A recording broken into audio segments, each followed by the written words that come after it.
Hey everybody, it's Kendra Valentine. I'm back to do another episode of my Embodied Badass podcast. And yeah, today, sometimes topics just pick themselves. I don't know. It's just because it's life. Before today, I would have said, okay, we're gonna jump into maybe my like late childhood, not late childhood, early teen years. That was sort of the plan in my head. And then the universe is like, you're so funny because I got something for you. Um, and then I have a choice. I have a choice to either show up and practice what I preach and walk this path out loud. Or I have the choice to say, no, no, no, let's stick with my plan. Let's go with the script and yeah, and do that. And so today I have decided I'm just going to show up as is. As a matter of fact, even this light that's like illuminating on my face, I kind of want to break it. But the light directly above me is broken. So anyway, I'll give my trigger warning. My trigger warning is that this particular podcast is not edited for Lifetime television. What does that mean? It means that I am not here to make things soft that feel hard, to make things dull that feel prickly. Um, I try to be mindful with my words in general and in life, but in this particular container, I just I'm just out here. So that's where I'm going to be today. And so, if you are someone who, if you're already feeling tender, if you're already feeling like, yeah, I can't, I just need to, and I say this and I'm already prefacing it, right? I can see I'm already kind of like stepping back into like, let me edit this for Lifetime television. And I'm not trying to, but here it is. If you're somebody right now who's like the only emotional bandwidth I have is for like puppy videos and like cuddling with kittens, this is definitely not the podcast for you, maybe in general, and definitely not the episode. And so I'm going to encourage you to lean into your own self care and your own discernment and give yourself unapologetically what you need and keep it moving. For anyone who's still with me, and for anyone who's followed me for any length of time, you know that I try at least my very level best to show up as is. And that's what I'm going to do tonight. So, death and dying, that's what we're going to talk about right now. And interestingly enough, there's been a lot of death on my path, and I'm generally speaking not particularly uncomfortable with it, or at least talking about it. I'm not eager to do it, but you know, doing a time check so that I don't make this podcast like 8 hours long, because that would not be what I would want to do. But not uncomfortable about talking about death. As a matter of fact, I talk about death quite a lot. And that said, I'm setting a timer for myself. Here we go. That said, when things are new, when things are like when a wound has been cut open for the first time, or the initial wound happens, it can feel a little uncomfortable talking about things. But I think this is where the rubber meets the road of how I want to show up for whoever finds me interesting enough to listen to. And so here I am, jump right into it. I found out recently that somebody that used to be a very integral former partner of mine took their life um, last weekend. And the interesting part of that for me is even as I say that out loud right now, there's almost this kind of question mark in my mind, right? Like, my former partner took their life. And yeah, like it's true, like period. There's a period at the end of that. However, even in my energy body, there's this question mark. And a lot lives in that question mark. Um, hmm, a lot lives in that question mark. And so I guess I want to share with you, my initial reaction to it when I was told that they had taken their life. Not throwing out any names, and I'm not throwing out any hows. I don't think it's important. Um, the end result net is still the same. So in any case, when I heard that they had taken their life, my initial reaction was stunned. And I think that's fair. Um, I think as humans, sometimes there's so much weight put on how somebody is supposed to process something. Like, well, they didn't react, like they just lost a loved one. Like, how many times have we heard things like that or judgments like that? I made judgments like that. Like, let's get all the way honest. Um, and they're so not fucking valid, right? And so I found out on Monday. Today's Thursday. So all day Monday, all day Tuesday, all day yesterday, even. I ebbed and flowed out of different emotions. Um, but definitely was more in this place of stunned, you know, like when, I don't know, when something hits you so hard that the body doesn't even know what the fuck to do with the information.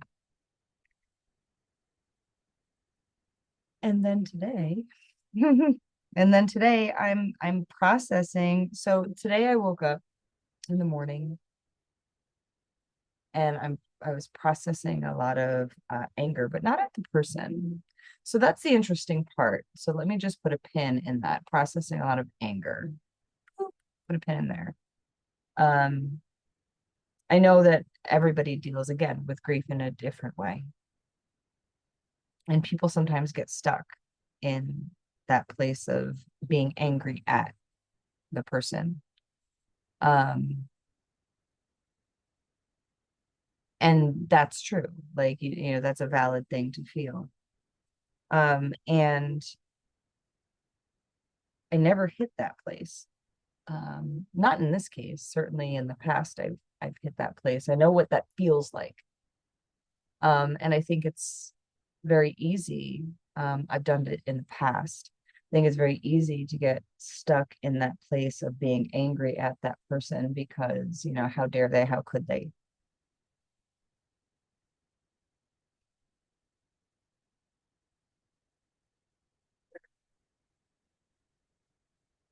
Y'all gonna have to bear with me because there's a lot of tenderness happening in my body as we speak right now. Um, how dare they? How could they? And I guess there's part of me, like I've been unpacking this today. There's part of me that kind of wishes that I could be angry with this person because in their human form, in the context of our relationship, I could alphabetize the number of reasons that I have to be angry at them. And I laugh because it's like I co-created our story. You know, I wasn't a victim in it. I made decisions within the context of the relationship that victimized me for sure. And so like in human form, yeah, there's lots of reasons to be angry. And I don't even, it's not even about for me. There's like a narrative like don't speak ill of the dead. And I kind of call a little bit of bullshit on that particular narrative too, because I don't think speaking truth is synonymous with speaking ill. And if they are the same thing, it's because something within the story was ill. So if you're speaking truth and it's gross, it's because the truth is gross. So there's that. But so there's part of me that really felt like, oh man, I wish I could be angry at them. I really wish I could blame them. Really wish I could look at all the ways that the timing sucked and that all the things, right? I really do. And I'm like desperately looking around for something to like wipe my face with, and it's gonna be this big ass pillowcase. But the fact is that I've been in that place before. By the grace of the mystery, I'm still here, but I've definitely been in that place before. I've been in a place where I have felt that the only release that is possible, the only way to make whatever it was that I was dealing with better, was to end it all. And that's a shitty, shitty, horrible, terrible place to be. And so I guess, that is like an alleyway for me to go around that anger, especially when somebody dies at their own hand. And why would I want to stay angry? Like that's the other $10 million question. Why would I want to stay angry?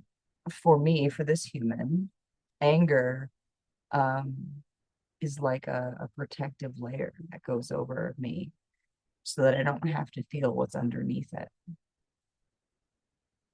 And so, yeah, there's part of me that, consciously knows that other people are angry. And I'm like, oh God, I wish I could drink that fucking glass of water you got. Because that like seems like it would be easier for me personally to move through these feelings. So I take that pin back out. I think I put the pin here. I woke up this morning and I was just so fucking prickly. So prickly. I had a super long day at work yesterday. And so, I'm sure it was a contributing factor, but I was definitely willing to write it off. It's like, oh, I just had a really long day today or yesterday and I'm tired and I'm all the things. But I left my house today, I left my house today like wishing a motherfucker would. And I even made mention, I think I sent somebody a voice clip this morning where I said, I don't normally wake up this way. I'm not yeah, I woke up very consciously aware that I just wish a motherfucker would this morning. Look at me sideways so I can tear your face off. Cut in front of me in line so I can scream on you. Like, just, yeah, like needing that own release. And so I felt it and I sat with it and I was like, I don't even know where this is coming from. And I guess it's not important, like in that moment. Like, I guess it's not important to know where it's coming from. What's important is to know that it exists and to find a place to soften so that whatever's underneath here, because again, I consciously know that like anger is that layer of protection over me, but because I'm also consciously aware that I'm not angry at that person directly, I didn't connect those two dots. That like this could be a result of this information, this receiving this information. And from the moment that I softened enough to be like, all right, so I'm prickly, I'm not going to push it away. I'm just going to allow it to happen. Then like the tears start to come and the realization that, hmm, that however anger manifests for me within the stages of grief, it's generally just, again, a protective layer, almost a distraction, like, look over here, a baby wolf, don't look at the sadness over there, like, look over here. And so most of the day I've been pretty teary-eyed and just going through that. And so bringing me back to this person, it's a very layered dance that I'm dancing right now. Um, because the reality is that in human form, this person didn't have any access to my life at all. I mean, that was by design. That was certain. That was not an accident. That wasn't like, oh, we just lost contact. That was an absolute, not just a boundary, but that was a wall. Like I built a wall in between contact, energetic contact between myself and that human being on purpose. It was like a fucking load bearing wall. Okay. Because the dance that we danced in a partnership, which is a wildly generous word to use for it, but within that partnership was such that I chose to pull my energy all the way back from this human being to do the healing that I needed to do as a result of the story that this person and I co-created and the many, many toxic things and wounds that were ripped open upon my decision to end the relationship. And I've spent the last 3.5 years as a single human being mending and tending to the things that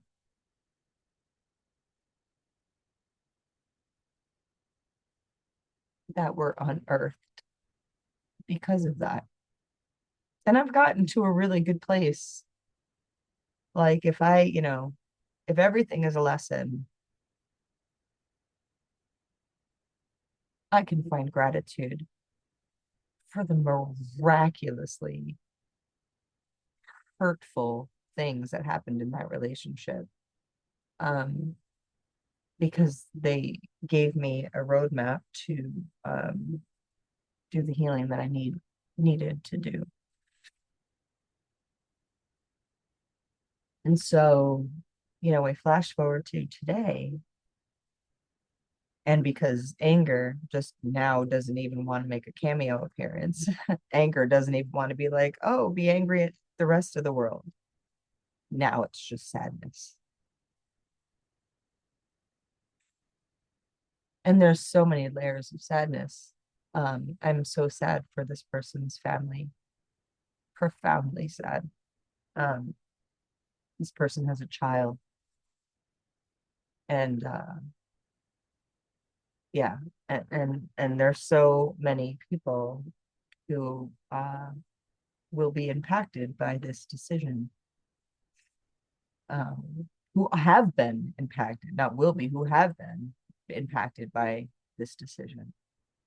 But I look at this from my third eye that I kind of swing around like a lasso. And there are so many layers of sadness. And one of them is that, again, having been someone who has been faced with those feelings, I see when I close my eyes, what I see is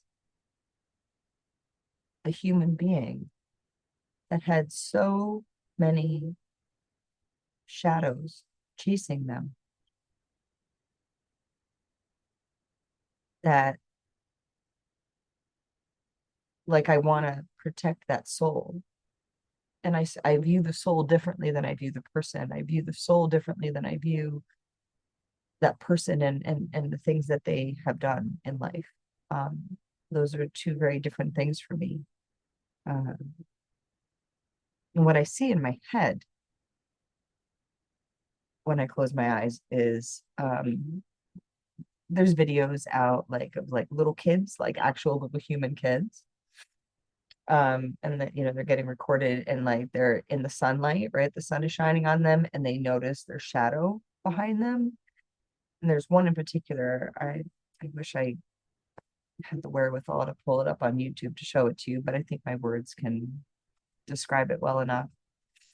You know, so the kid sees his shadow or her shadow, I don't remember, or their shadow, and is afraid, you know, looks down, is like, ah, you know, and the parent or whomever is, you know, the kid is trying to run from its shadow and can't, can't run from your shadow.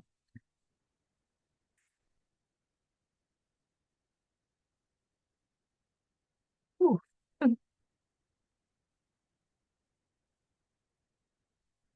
You can't run from your shadow. And so the kid keeps noticing that the shadow monster, right, is chasing them and they can't get away.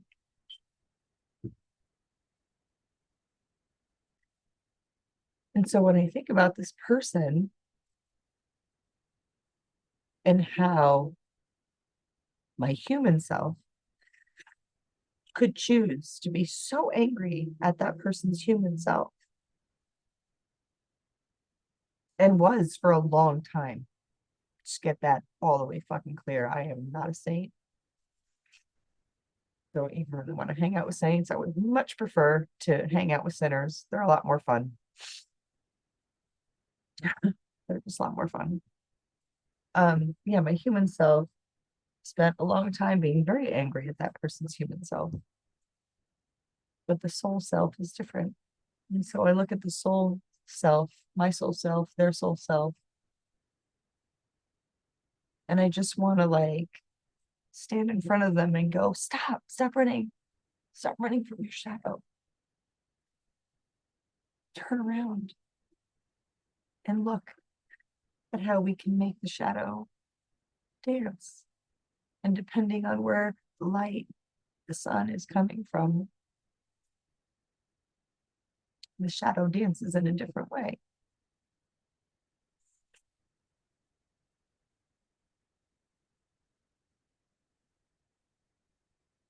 And we all have it. We all have shadow. Like the idea that, you know, we do all of our shadow work and we have no more shadow left. You know, maybe it's true. It's not true for me. It's not true for me. However, what is true for me is that I have learned through a lot of experience, I have learned how to dance with those shadowier parts of myself. I have learned how to bring the light in or be in a place of light and notice the shadow and be like, all right, I see you over there dancing away or, you know, coming toward me or whatever it is. And I've learned how to dance with it. And that dance doesn't always feel so good. Um, but I have become skilled at it.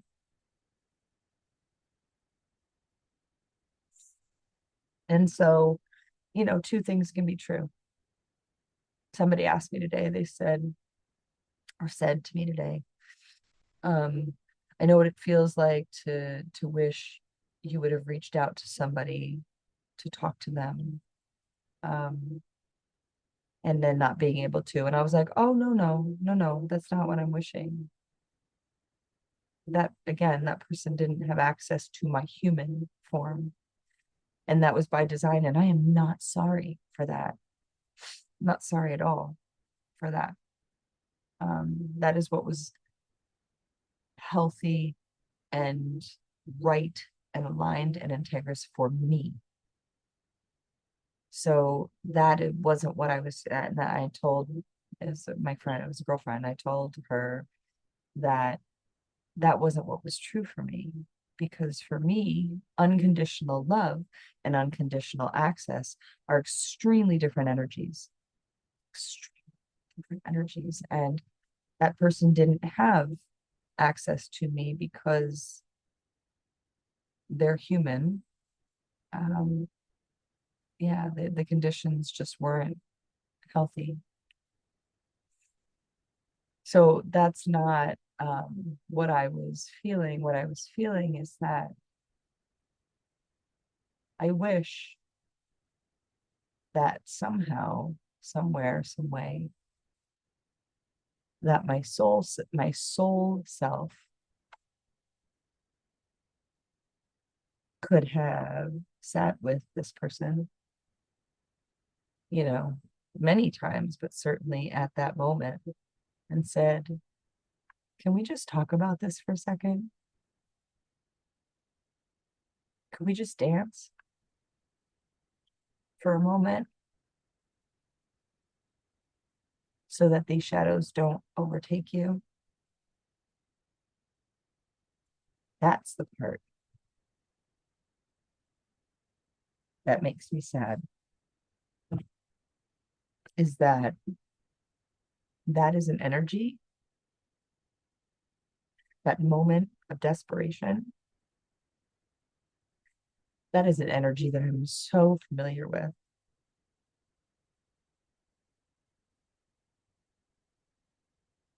And I know what it takes to be in the process of becoming something other than the scared kid who's trying to run away from the shadow that it is not possible to run from.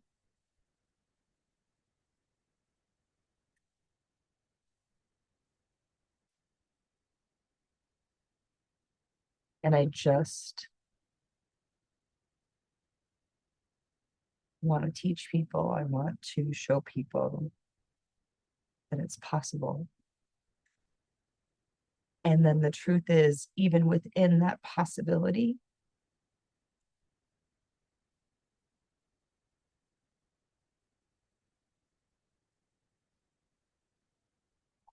there will come a time that for some people,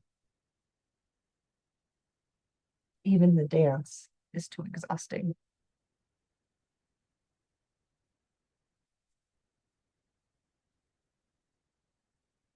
Yeah, even the dance is too exhausting. And that's just true. And so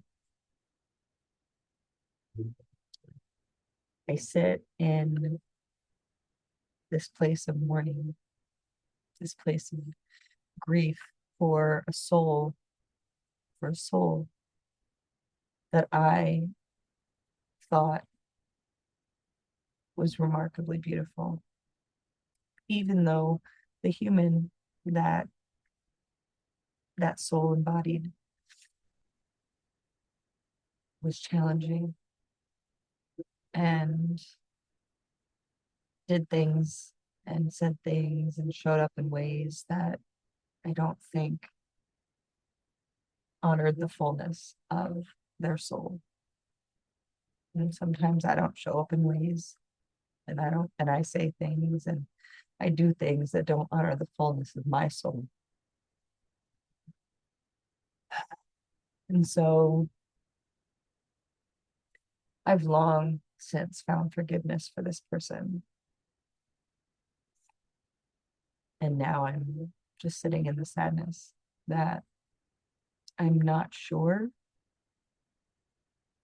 I'm not sure if that person ever found full forgiveness for themselves. And so it reminds me of the importance of continuing my own work and finding forgiveness for the things that I've done that, you know, didn't embody the fullness of my divinity, and continue to do that work lest I find myself too tired to dance.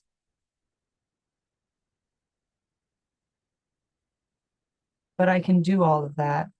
And at the same time, I hope I can do all of that. I'm going to continue doing the work toward doing that. But at the same time that I'm doing that, I don't have to vilify this person, and I won't. And will just feel sadness for them.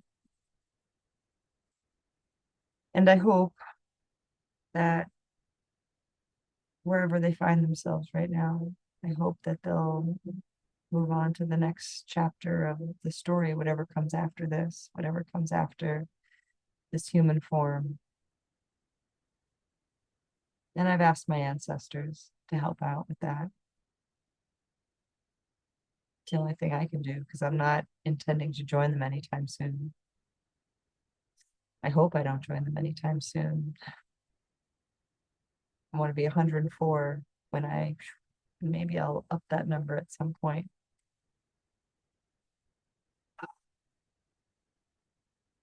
I got a good cry coming in a little while.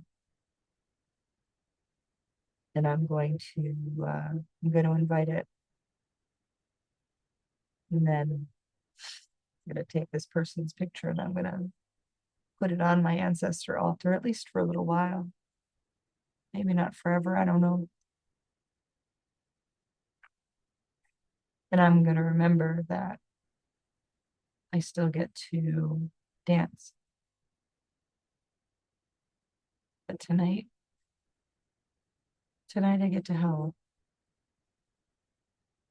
Because there are things in me that need to be released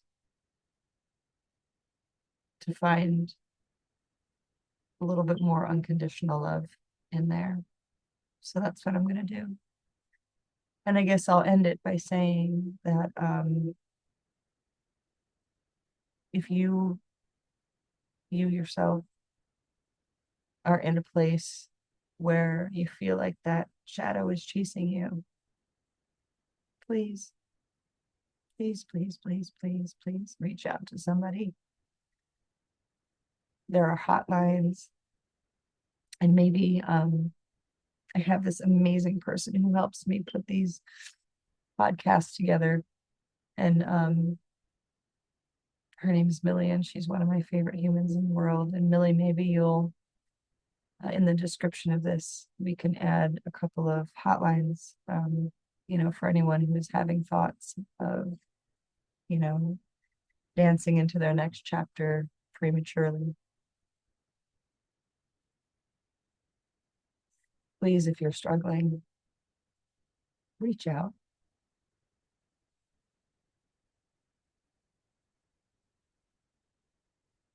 Please, if you feel like it's all just shadow and it's not light, please reach out to someone. Reach out to me. You can reach out to a loved one. You can reach out to a hotline. Please do that.